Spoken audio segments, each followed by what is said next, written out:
ጀግናውና ገባኝ። ግን በግዝናዋ ነው ግን ላብራራልሽ እኔ ደስ ይለኛል። ምክንያቱም ያ ሁሉ ሲኒ ደግሞ ያስመሰሪባቸው ያ ሁሉ ሲኒዎች ምናምን የራስሽ ነው ወይ ራስሽ ገዝተሽ ከዛ ዝግጅት ሲኖር ይዘሽ ሄደሽ ነው እንደዛ የምታዘጋጀው ወይስ እንዴት ነው? ይሄን ነገር ብትነግሪ።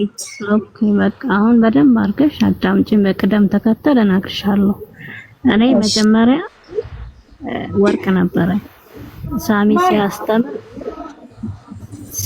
ዱባይ ስሰራ ኦኬ ሳሚ ብቻ ሳይሆን ሀቢባ ሲናገሩ የተለያየ ልጆች ሲናገሩ እድሜም አለ የኩዌት የሳውዲ የቢሩት እድሜ አይደለም ኩዌት ላይ ገብቶሽ ዱባይ ላይ ገብቶሻል። ጭንቅላት እየጠነከረ ነው የሚሄደው። በዛን ጊዜ ወርቅ መግዛት ጀመርኩ። ጣት 1 ግራም ስጦታ ሲሰጡኝ ልብስ አልገዛም። ሰልባሽ ተሸክሜ ኢትዮጵያ ለመሄድ አንድ አልገዛም። ወርቅ መግዛት ሆነ ስራዬ ማለት ነው። ግማሹን ልካለሁ፣ ግማሹን እዛ ወርቅ እገዛለሁ። ስለዚህ ገንዘብ ባይኖረኝ ወርቅ አለኝ ማለት ነው። ኦኬ ከዛ ማዳሟ እንግዲህ ማዳሟ 21 ካራንት ወርቅ እገዛለሁ አልኳት። ገመዱ ትልቅ ነው፣ ወፍራሙ ነው። ከዛ ይሄንን ለማን ነው የምገዢው አለችኝ። ለምን ትንንሽ ወርቅ ስገዛ አቀናም ነበረ። አይ ለእናቴ ነው አልኳት። ያንን ገመድ በ21 እና 18 አንድ ነው አንድ አይደለም። በ18 ቀየረችኝ። ግን እኔ ዱባይ አሞኝ ስለነበር ምንም አልመሰለኝም። ሀገሬ የመግባት ነው ዶክተሩ ግቢ ስላለኝ ማለት ነው። እዚህ መጥቼ ግማሹን ሸጥኩት፣ ግማሹን ባንክ አረኩት፣ ግማሹን አከምኩበት። ገባሽ? ከዛ በኋላ ወይተርነት ገባ። ወይተርነት የገባሁት የት እንደሆነ ታውቂያለሽ? አፍሪካ ህብረት ነው። አፍሪካ ህብረት የገባሁት አረበኛ ስለምችል ነው። አረበኛ ሳውዲ እንትን ኢጅፕት አረቦች ናቸው ይመጣሉ። ደንበኛ አረበኛ ተናጋሪ ነኝ፣ ያስተናግዳለሁ። ቲፕ ይሰጡኛል፣ አስተረጉማቸዋለሁ። ከዛ አንድ ቀን ምናምን ናዲሽናል ኮፊ የኢትዮጵያ ቡና እንፈልጋለን ለኤምባሲ የምታውቂው ሰው አለ ወይ አሉኝ። ድርቅ ብዬ እኔ ምንም አላውቅም፣ ቡና ማፍላት ያቀተኛል። እንደ አረብ ሀገር ሄጅ ሰርቼ የመጣው ሴትዮ ስንት ስቃይ ያሳለፍኩ እችላለሁ አለ እኔ እኮ አዘጋጃለሁ አልኳቸው። ከዛ በየመንደሩ ስኒ ለቅሜ ነው ገብቶሻል አይደለ? በትንሽ ረከቦት የጀመርኩት።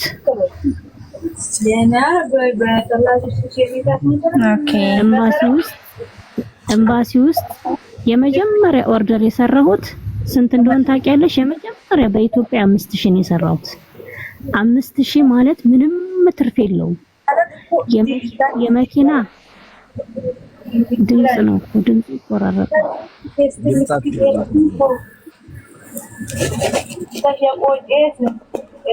እየሰማሽ ነው? እኔ እየሰማሽ ነው። የመኪና ይልሽ የመኪና 5000 ነው ኦርደር ብዬሻለሁ።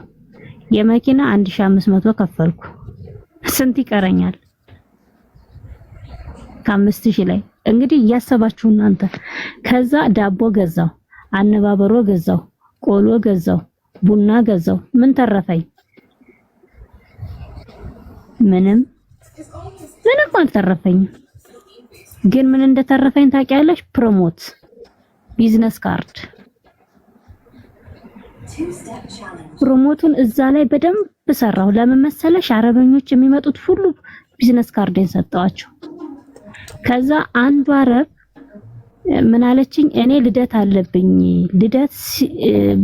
የልጄ ልደት ይመጣል፣ ምኖረው ብስራተ ገብርኤል ነው፣ ትሰሪልኛለሽ ያለችኝ። እሰራልሻለሁ፣ የአረብን ቡና ማፍላት እችላለሁ አልኳት። ትችያለሽ አለችኝ። አዎ። ጋህዋ ትችያለሽ? አዎ እችላለሁ። በቃ እንግዲያው ዋጋውን ንገሪኝ ስትለኝ 10000 ብር አልኳት። በቃ ችግር የለም ምንድነው የምታዘጋጁ ስትለኝ ዶናት ለጋህዋው ዶናት ይዤ እመጣለሁ፣ ኩኪስ ይዤ እመጣለሁ፣ ለአበሻው ለቡና ደግሞ ለኛ ቁርስ ዳቦ ቆሎ ይዤ እመጣለሁ አልኳት። ይሻለች ተስማማችኝ። አሁን ከመጀመሪያው ምንም አላገኘውም ማለት ነው። በሁለተኛው ግን ስንት እንዳተረፍኩ ታውቂያለሽ? 4000 አተረፍኩ። በ4000 ስኒ መግዛት ጀመርኩ። ኪሴ አላደረኩም። ስኒ መግዛት ጀመርኩ። እዛ ሴትዮዋ ቤት ግን አበሾችም መጥተው ነበር። አሁንም ቢዝነስ ካርድ ሰጠው። ወይተርነቱን ግን አላቋረጥኩም። ቢዝነስ ካርድ ሰጠው። ስራዬን አስተዋወቁ። በመሄድበት ቦታ ላይ ሁሉ መለፍለፍ ነው፣ ስለ ስራዬ ማውራት ነው። ከዛ ስልስል ቶቶስ ገባው። ቶቶስን የሚያውቃለ? ቶቶስ ሳይሆን ቶቶት ታውቀዋለህ አይደለ ሳሚ? እዛ ትልቅ ረከቦት አለ። ያንን ረከቦት ቁጭ አልኩና አሰብኩት። ልዝናና ገብቼ እኮ ነው። ይሄንን ረከቦት ወደ ውጭ ባወጣውስ ባሰራውስ እና ስኒዝ ላይ ግጥም አድርጌ አፍሪካ ህብረት እኔ ያለኝ ብዬ ብሰራበትስ አልኩ። ከዛ ማጆሪቲ አሁን ከዛ ያንን ፎቶ አነሳውና ያንን የሚሰራልኝ ሰው ፈለጉ። ረከቦቱን የሚሰራልኝ ሰው። ከዛ ባለ 3 ደረጃውን አሰራሁት። ከዛ በኋላ ስኒ ስንት እንደሚሆን አላውቅም ነበረ። ስኒው እንዴት ይሙላል ሳሚ? ያ ሁሉ ስኒ እንዴት ይሙላል? ስገዛው ብሩ እዛው ላይ በቃ ቢቸግርህ ነው ታይስ ያልወሰደብኝ ስኒ የለም። ይሄ ጉድ ምን አይነት ጉድ ነው? ከዛ መጨረሻ ላይ በግምት ማለት 300 ስኒ ልግዛልኩ። በቃ ግምት ነው አልችልማ። ልክ 300 ስኒ በግምት ስገዛ ሙሉን አለበሰልኝ። አንተ ውበቱ መጣልህ አልኩ። በቃ እንዴት ብዬ ልንገርህ? የመጀመሪያ ኦርደር የሰራሁት ሀያት ኤጀንሲ ነው። በቃ ሀያት ኤጀንሲ ትልቅ ቤት ነው። አንተ ነው እሱ ሳይሆን የጠራኝ አፍሪካ ሀያት ኤጀንሲ ሳይሆን ሀያት ኤጀንሲ ነው። እዛ እነሱ ናቸው ዘውኝ የገቡት እንጂ ድርጅቱ አይደለም የጠራኝ።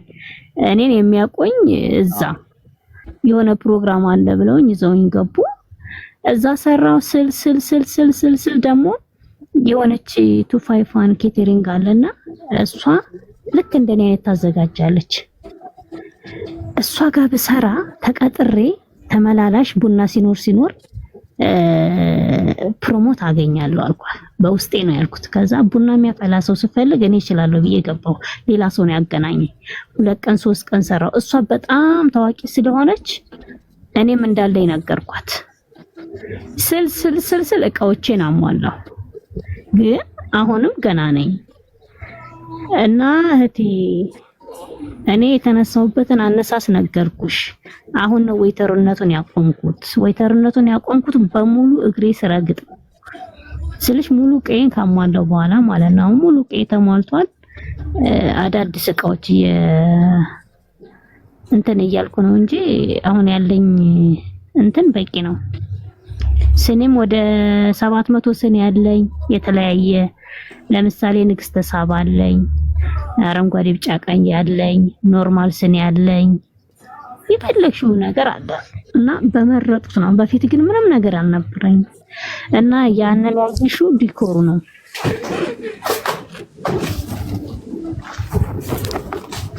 እና ልሻለው እንደዛ ነው። አሁንስ ተመለሰልሽ?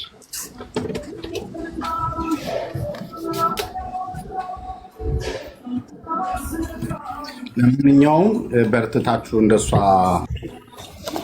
ይዛችሁ መገኘት ነው። አሁን እናቴ ቀልድ አይደለም።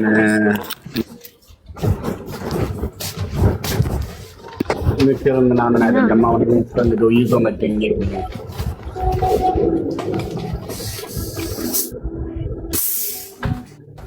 እና እኔ ደግሞ አንድ ነገር የምነግራችሁ ነገር ማለት ነው እሱ ጋር እቃ አትግዙ።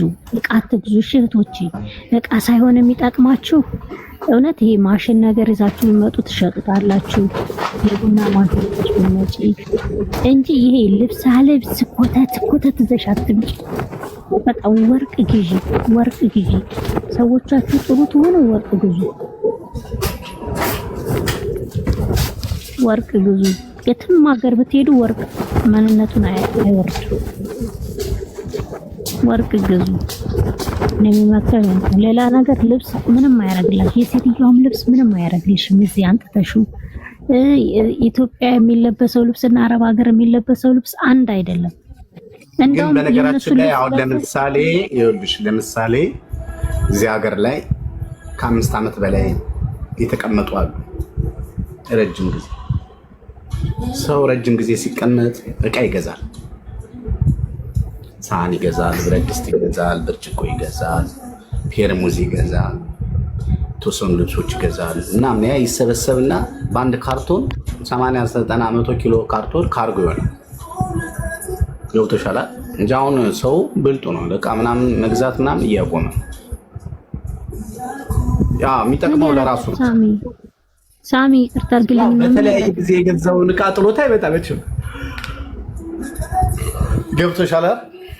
ጥሎት መምጣት አይችልም። ግን ሀገራችን እኮ ይሄ ነገር አለ። ምንም ጥያቄ የለውም እኮ እንዳለ እናውቃለን። ግን አይ በተለያየ ጊዜ ረጅም ጊዜ ቆይቶ የገዛውን እቃ የት ይጣለው? እውነቱን ነው ሳሚ፣ የተቸገርነው ረጅም ዓመት የኖር ነው ሰዎች። እነዚህ ሰዎች የተለያየ ጊዜ ገዛ ነው ያኔ ቅናሽ ሲሆን ምናምን አጋጣሚ ለሱቅ ሲሄዱ ገዝተው 5 ዓመት አይገርምም። በየ3 ወሩ ቢወጡ እነዚህ ሰዎች 5 ዓመት ሙሉ በየ2 ወሩ በየ3 ወሩ ወደ ሱቅ እንኳን ቢወጡ የሚገዙት እቃ ብዙ ነው። አሁን ሳሚን ያንሽ አሁን የዛ ዱባይ የምትኖር አለች ጌጤ ናትና ፍሪጅ ላከች። እኔ ምን አገባኝ? ቀረጥ ግን የከፈሉት ስንት እንደሆነ ታውቃለህ ሳሚ? 60 ሺህ ብር እኮ ነው ቀረጥ የከፈለችው።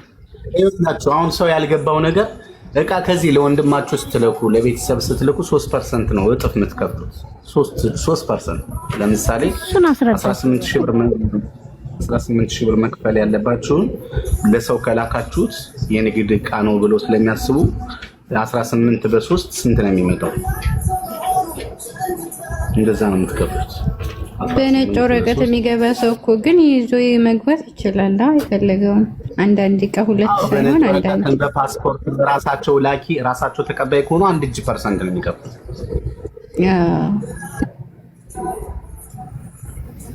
እንዴ ግን እኮ በጣም ነው እኔ እሷ ራሱ በጣም አዘነች። እንደዚህ መከፈሉን ባቅ አልገዛም።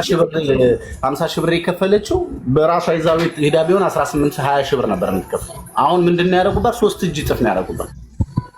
በ50 ሺህ ብር ኢትዮጵያ ራሱ ፍሪጅ መግዛት ትችላለች።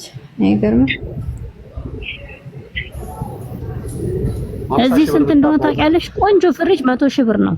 ቆንጆ ፍሪጅ በቃ ቀለል ያለ ትንሽ ይገኛል። ቆንጆ ፍሪጅ 100 ሺህ ብር በቃ ለቤተሰብ በቂ ነው። ትልቁ ደግሞ 120 ሺህ እስከ 130 ሺህ ታገኛለሽ። እስከ 150 ሺህ በቃ ከዚያም መድብለት። ወይኛ ስራ ካልተሰራበት ኢትዮጵያ ላይ ፍሪጅ ለምንድን ነው? ቀለል ያለ ፍሪጅ ይበቃል ለውሃ ማቀዝቀዣ ለአንዳንድ ላትክልት። ከዛ በዘለለ ትልቁን ገዝተን ብናስቀምጥ ጥቅሙ ምንድን ነው?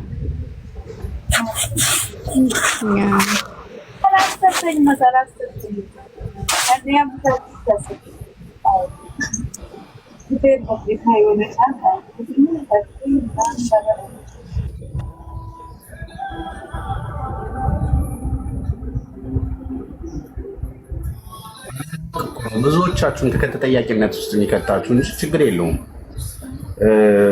ቀላል ነው። ችግራችን ምንድነው? እኛ እንሰማ በዛም ያለ መስማት ችግር አለብን። አረ ጥራት ኢትዮጵያ ራሱ ብር ካለ እንደ ብር ነው ጥራት።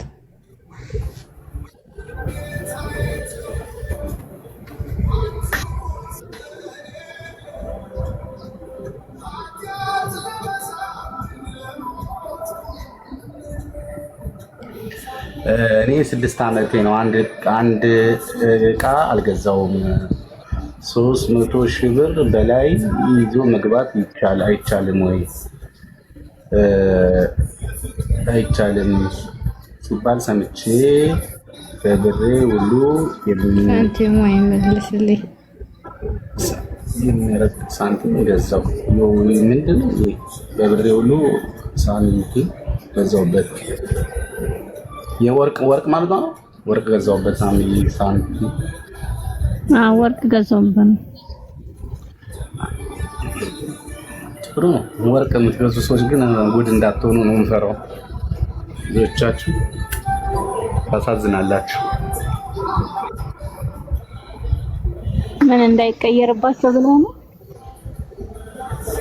ኧረ እዚህ በሚዘርፋል እኮ አንዳንድ ጊዜ አንድ ነገር ላይ ብቻ ካረጋችሁ። ሳሚ ኮንትራት ሊጨርስ 6 ወር ሞልቶኛል። ሀገሬ ልገባ ነበር፣ ግዴታ ነው መጨረስ አለብኝ ወይ? አዎ እንደ ሰዎችሽ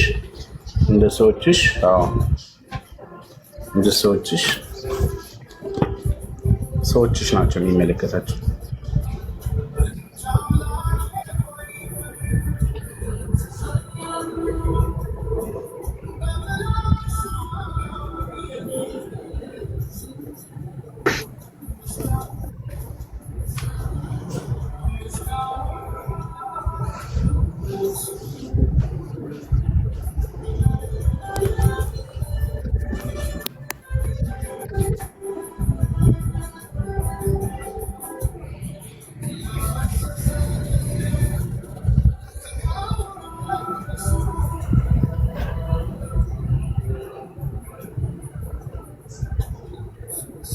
እዚህ ያላችሁት ሁለት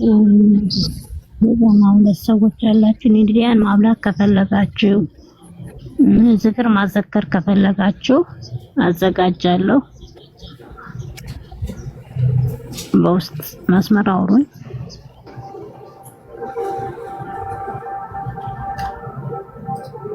ለሚፈልግም ካለ ሼር አድርጉልኝ። እዚህ ኮሜንት ለሚጽፉ ሰዎች መልስ አትመልሱ እሺ። እሱ የምትለው ሌላን ሰው እኛን አይደለም። እሱን መበላችሁ እንትን አትተማሩ።